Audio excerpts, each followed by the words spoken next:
Hi everyone, welcome back. Today we're doing DI string match. This is the second attempt for me personally, and in the first attempt I messed it up pretty badly in a separate video. So in that video, I misinterpreted the question, which is this question, and I proceeded to come up with a brute force solution.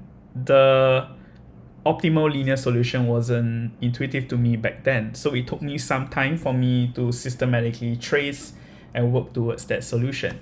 So if you would like to give a candid, if you like to have a candid sneak peek at how that went through, you can watch the video in the description below. But for today, we'll be going through the optimal solution for this question, and I hope that this would be a good video or demonstration for you. So personally, I found this question very hard to understand at the start, especially under interview conditions. But I'm pretty sure that with enough practice, subsequent questions like this would be more intuitive to us. So for today, let's quickly go through this question and go through that solution. So in this question, we're given a string S over here, and it's not very clear, but you can see in the input that we're given a string sequence like this, where this string sequence contains two possible characters, I and D. So using this string S, we need to reconstruct a permutation of n plus 1 integers. So if your string is of length n, then permutation would be length n plus 1. And this perm over here will contain number in the range 0 to n. And every single number inside perm is a unique number. So in this case, let's say you have an input like this. Given a string S like this, a possible perm answer would be equals to this. There's multiple permutations, and I'll explain that in a bit.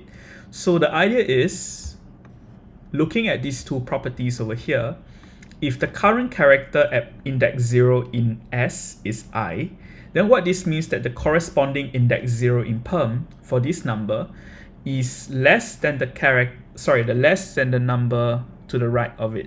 So in this case, notice that it's an increasing pattern, and that's why this character I is really an alias for increasing.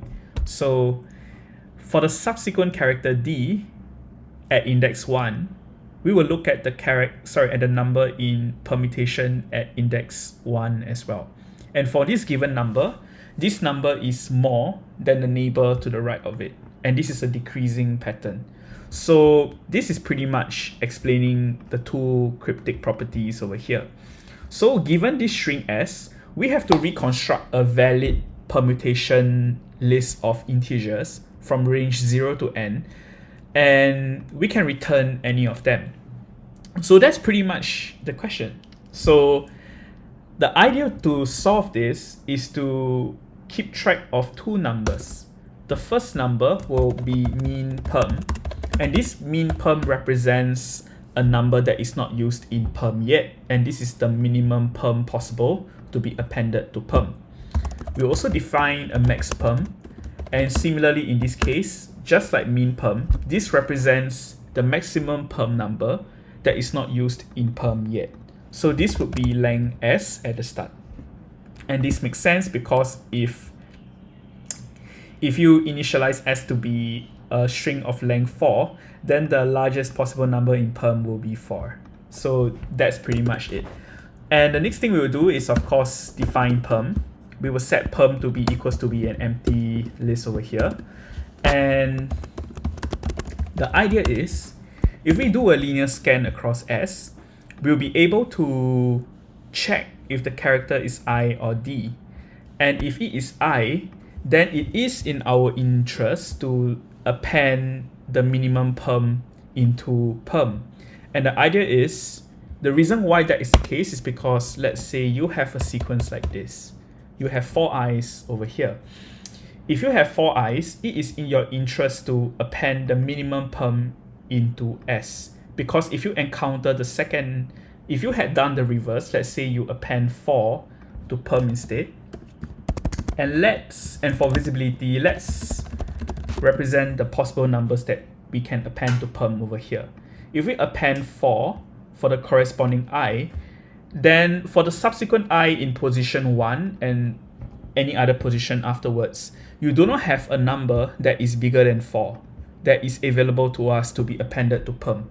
So it is not in our interest to append the maximum perm, and instead it makes sense that we should add in the minimum perm or the minimum number possible into perm.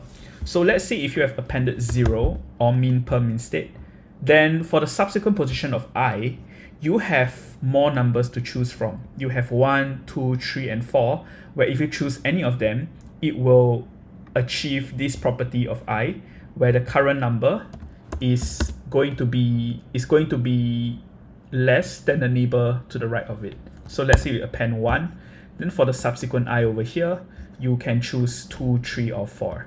And that's pretty much the intuition.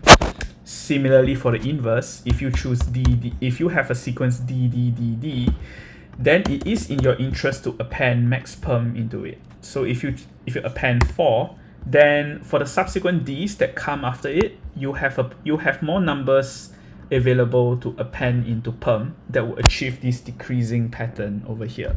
So the pattern is really simple. We will do a simple scan across S for character in S. If character is equals to I, then in this case we will append the minimum perm into perm. So we will do perm append min perm, and we would increment min perm so that it points to the next number that is unused. Similarly, if the character is equals to D, then we will append the max perm so that subsequent Ds that we see will have more numbers to choose from to achieve this decreasing pattern. So similarly, we will decrement max perm so that the subsequent number is unique. So notice that after line 10 to line 16, we will append the same number of characters as S into perm, but perm is missing one final character.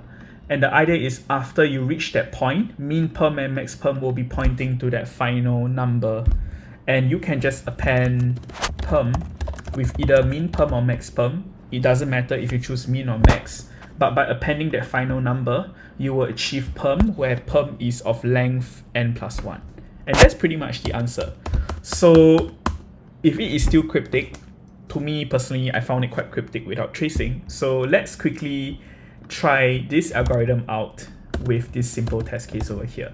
So in this case, S is equals to ID. This is the expected perm.